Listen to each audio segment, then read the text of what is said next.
কোটা ব্যবস্থা সংস্কারের দাবিতে যারা রাজপথে নেমেছিলেন তাদের চাকরি হবে না বলে তুচ্ছ-তাচ্ছিল্য করেছিলেন সুশান্ত পাল।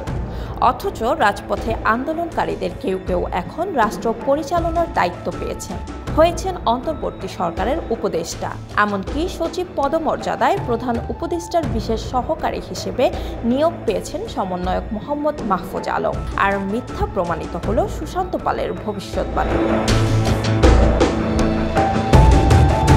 সরকারি চাকরির পরীক্ষার প্রশ্ন ফাঁস ও কোটা ব্যবস্থার সংস্কার দাবি, চায়ের টেবিল থেকে শুরু করে গণমাধ্যমের প্রধান খবর, টক শো, এমনকি রাজনৈতিক অঙ্গনেও সরগম ছিল এই দুই ইস্যু নিয়ে।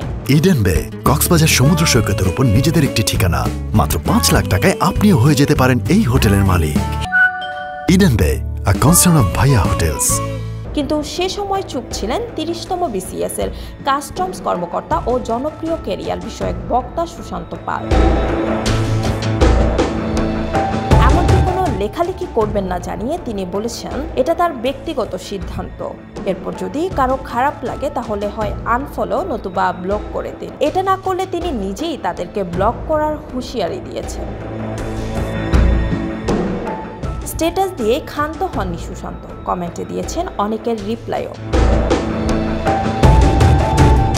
কমেন্টে কোটা আন্দোলনকারীদের উদ্দেশ্যে তিনি লেখেন, তোমাদের তো কোটা নিয়ে এত দুঃখ থাকার কথা নয়, তোমরা তো এমনিতেই চাকরি পাবে না, কোটা থাক না থাক। আরে ভাই, প্রিলিমিনারি তো পাশ করতে পারবে না, লজ্জা শরম ও পড়াশোনা থাকলে নিশ্চয়ই এখানে পড়ে থাকতে না।